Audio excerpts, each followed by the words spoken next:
I'm Terri Murphy, founder of the Women's Wisdom Network and senior editor for Realty Times, Women in Business, Women in Real Estate, and In the Men's Room with Murph.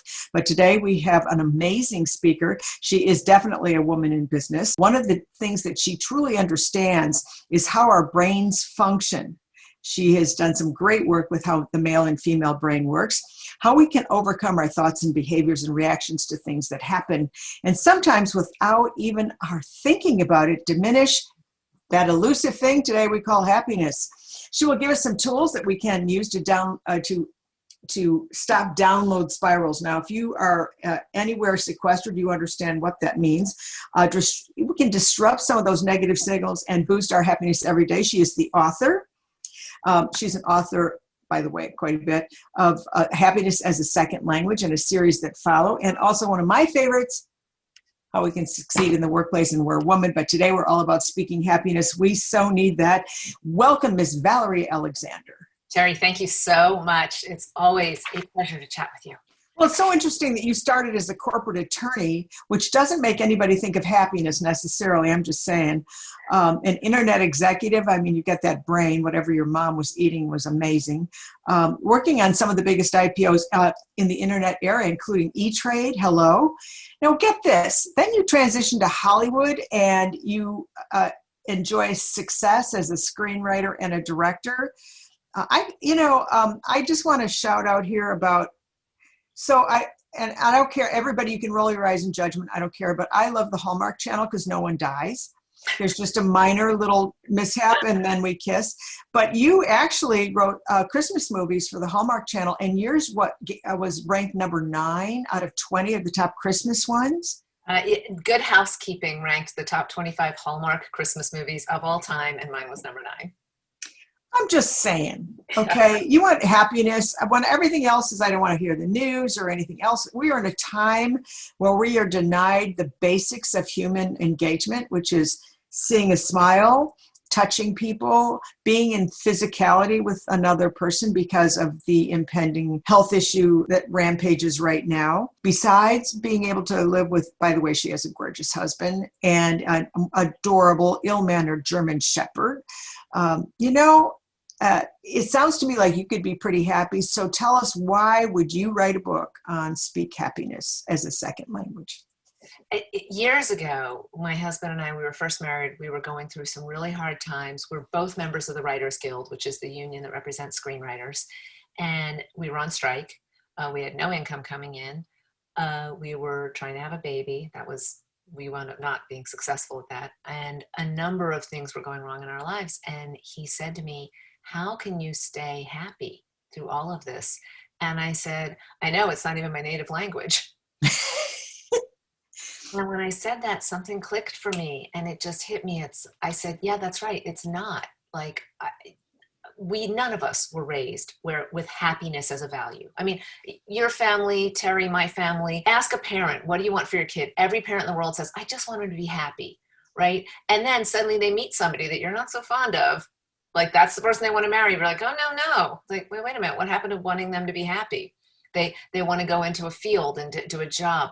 I had an uncle who I love dearly. He's not with us anymore. He just wanted to be a mechanic. All he wanted in life was to be a mechanic. But oh no, my grandparents were not all about that. And they made him go work with his uncle who was an ophthalmologist, and he became an optician. He learned how to be an optician, which was, mechanical and using his hands and all that. But this is a guy who just wanted to get greasy and work on cars. And there was a lack of happiness in his whole life because the thing he wanted was denied to him by his parents, who, if you ask, what do you want for your child? They say, I just want him to be happy. You know what? If you're a parent and you just want your child to be happy, go ahead and let them just be happy. And if that's a job you don't want them to have, if that's with a person you don't want them to be with, if that's practicing a religion you don't agree with, or if that's living in a place where you think it's too far from you, too damn bad. Or marrying someone that doesn't have the same kind of dinner on Sunday. I mean, seriously, but I would say for women in business and for women in business with other genders, people, that being happy sounds like some Pollyanna thing, when in fact the physiology of happiness can transform so much. And I know that you address that in your book, because how do you overcome that behavior? I mean, if you saw The Godfather, you know the whole thing about the whole Italian, brain set is what's wrong. so Right. so it kind of depends on your socialization. There's a lot of communities like that. I have a very dear friend. He read my book and he said it was very life-changing for him because he grew up in a really traditional Boston Irish Catholic family where literally the message was that happiness, that's for fancy people, that we're workers. We work hard. You don't need happiness. And those things are that's antithetical to the truth. Here is the beauty of it. And I say this especially for a business leader. Happiness is the wisest business decision you can make. That this has been studied extensively. Gallup has a long-ranging, decades-long study. They produce a report called State of the American Workforce. UC Riverside has a long-ranging happiness in the workplace study, and the Harvard Business School. And all of them have come to the same conclusion. Happiness is an incredible cost-saving measure. Not only is it cost saving, but I think that measuring soft things like morale and why people want to go to work. I mean, nobody says, I want to work with that cranky pants over there. I mean, everybody, but I mean, again, you look at our society. We are driven by the fear factor because the news, which is now 24/7, now with the health issues, with the impact that we don't even know is going to happen. I mean, there's a lot of ambiguity. And again, not to be Pollyanna, but when you talk about how do we stop that downward spiral, that is real. One of the things that happens is you start to have one little thing go wrong. Like you're late to pick up the bagels for the meeting, and then you're going to be late to the meeting, and then you're not going to get your ideas listened to, and then they're going to go wrong direction, and everyone's going to fail, and everyone's going to blame you, and you'll die. It's like, when you catch yourself starting down the downward spiral, stop it. And I have some techniques I can share with people. As soon as you stop, you're here. If your happiness baseline is here and you start to spiral downward, catch it and stop it here. That does not put you back here. That does not bounce you back up. It just stops you here. It stops you from going to here, because it is a lot harder to get from here back to here than from here back to here. So there's a lot of things you can do. One is a happiness exercise that I call I'm a happy person. And this one, let's do it real quick. I'll do a very quick version of it. When I do talks for companies or when I train managers on how to increase the happiness in their workplace, we do a full long meditation on learning how to say I'm a happy person. But we'll do it quickly with everyone right now. So just everyone who's watching, close your eyes, and take a few deep breaths. And feel the cortisol dissipate from your bloodstream. Deep breaths and reduces cortisol. It's one of the best ways to get your equilibrium back. And then right now, think of your happiest moment ever. Think of the happiest moment you can think of, whether it's the day you said I do, the day you were granted your doctoral degree, the day you got that big promotion at work, the day you solved an enormous problem, the day they put your child in your arms, whatever it was, the day you closed on that first house you bought by yourself or that investment property. Reflect on that day. Take yourself back to that day. Take yourself there and zero in on that exact moment when the thing happened. And right now, feel that moment in your brain and in your chest and in your cells, and say out loud, I'm a happy person. I'm a happy person. Right. And now take it from your head into your chest. Feel it again. Take another deep breath so you really feel it. And say it again. I'm a happy person. Absolutely. Anchoring it in. Now, open your eyes and remember that sound. Don't worry about the feeling. It's hard to recapture a feeling, especially when you're in a bad moment. But remember that sound, how you sounded when you said, I'm a happy person. That sound is going to be your signal disruptor and your signal booster. And what that means is, as a signal booster, whenever you're naturally happy, whenever something great happened, you just got off the phone with a difficult client and you may somehow got them over the hump, or you closed on the impossible to sell house. When you have that giant moment, recapture that sound and say out loud, I'm a happy person, because that will boost that signal. I'm going to talk a second about synapses in your brain. We actually control our own neural pathways. And when you say out loud, I'm a happy person, you reinforce your happiness neural pathway. So that's extremely important to have signal boosters as much as signal disruptors. But that sound, I'm a happy person, said when you truly felt it, when you truly meant it, that's the sound you recapture as a signal disruptor. And I use this so often. I literally just 2 days ago, I was stuck in traffic. I was late to get somewhere. I was getting super frustrated, and I was trying to dart between cars, because I'm the dart between cars type. And right as I was about to dart, another guy changed lanes into that lane, and I was stuck behind the cars. And I felt myself doing this, and I just said, I'm a happy person. And as soon as I said it out loud,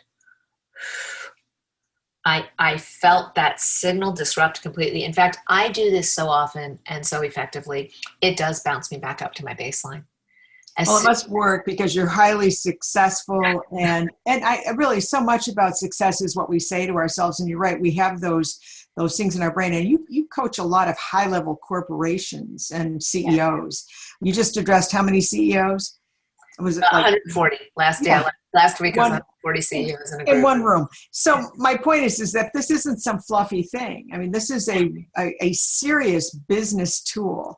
So I would encourage people, of course, to read the book, because as leaders, especially as women multitask, and I'm not talking about the multitasking in the moment, but I'm talking about being mothers, being the providers, the collaborators. I mean, you and I just discussed in an upcoming book about how important the social sensitivity is to how others are thinking and feeling. And when we put people in a place where they feel valuable, comfortable, in control, that just changes the physiology of an entire room, 140 CEOs even. Also, what you said is so important about doing it for yourself first. All culture comes from the top down. In every organization, in every group, all culture comes from the top down. And if you are not a happy person, you have no chance of making your workplace a happy workplace. And there's people who always say, I'm sorry, there's a lot going on in the world. Isn't it selfish to focus on my happiness right now? And yes, exactly. Yes.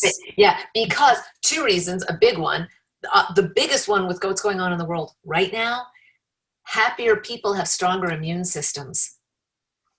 What greater service can you be to the world right now than to have a strong immune system?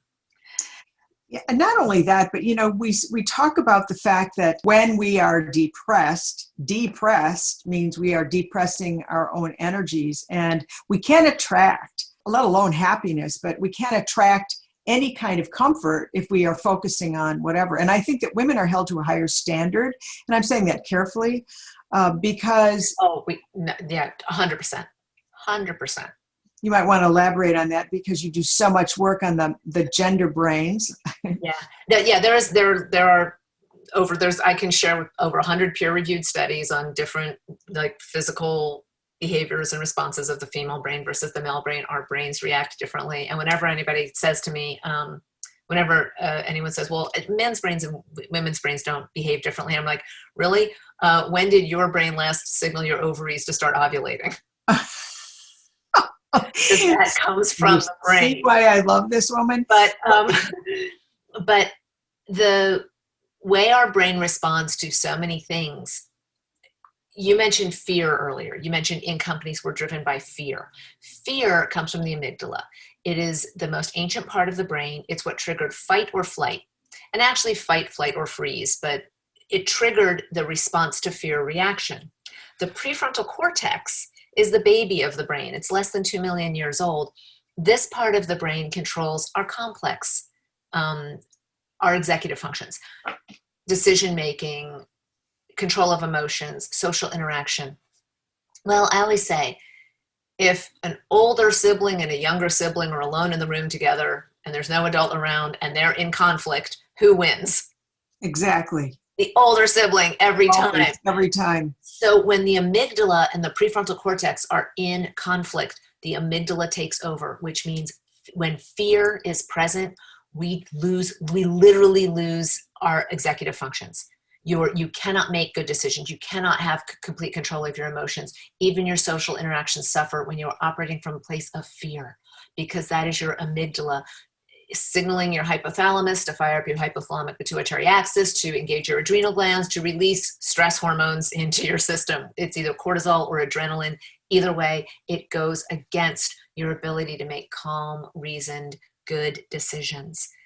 And that's another reason, if you focus on your happiness, which is reinforcing the building of neural pathways, we have control over building our own neural pathways. And you do that by sending yourself good signals, by sending yourself positive signals, by saying, I'm a happy person, by rattling off at any given moment 5 things that are making you happy in that moment. That will make you a happier person. And the other reason happiness is unselfish is that Lao Tzu, who was the founder of Taoism, said, if you want to eliminate all the darkness in the world, first eliminate all the darkness in yourself. Isn't that just a perfect way to wind this up? You know, I really appreciate, as a person who has been in positions of entrepreneurship and leadership and whatever, we know that women, they need to hear that it's okay to go to that happy place. And it's not frivolous and it's not potpourri and, scented candles. But if that's what it takes for you to take that few minutes and take care of self, I've just written a whole series on that. You have beautiful blogs on that. You have your podcasts. I mean, there's so much more to Valerie Alexander. So she has to join us. I will make her do that. Yes. Again and again, because there's so much more to what you're hearing today. It's deeper. You can see it's scientifically based. It is valuable on so many more levels than just business. So Valerie, I know you speak, I know you write, I know you consult and train. You're an amazing person. I was just thrilled to meet you at Woman Up several years ago. And I knew then that you were a keeper. And so I want everybody here to also have that privilege and that opportunity. So tell us how to reach you. Tell us how to get happiness, as well as success as a second language. There's a whole series, how women can succeed in the workplace, plus several more that you've all published or are in the process of publishing. Tell us how the best way to reach you, get the books. The best way to reach me is my website is speakhappiness.com. So that's speak, S-P-E-A-K, happiness.com. When you get to the website, if you're interested in having me come to your company and either keynote or do a corporate training session for your managers, if you train your managers on how to reinforce and boost the happiness of your workplace, your company will save hundreds of thousands, if not millions of dollars, I promise you. So if you go to speakhappiness.com, there's a button you can click to invite me to speak to your organization. Or you'll also have the opportunity to join the happiness mailing list. Every Wednesday, we send out the Wednesday happiness newsletter. I know you get it, Terri. I love it. I read it. I keep it. I pass it on. I share. Thank you. It's just a little boost of happiness. I make it really carefully about happiness and make sure it's universal so that anybody who reads it can say, oh yeah, I can relate to this. This will make me it's very happy. personal, the tire and the nail. I mean, we know what's going on in Valerie land. And so it would be Valerie@speakhappiness.com as an email. Valerie@speakhappiness.com is my email, and then the website is speakhappiness.com, and that's where you can find me for speaking or just join the happiness community. I love our happiness community. It is wonderful. Well, I do too, and I want to thank you so much for being such a valuable contributor to Women in Business, to Realty Times, Women in Business, Women in Real Estate in the Men's Room. I'm Terri Murphy. Please join us again. And thank you, Valerie Alexander, for the major gift of a colossal joy you bring to the world called Speaking Happiness. I'm Terri Murphy. Thanks for joining us.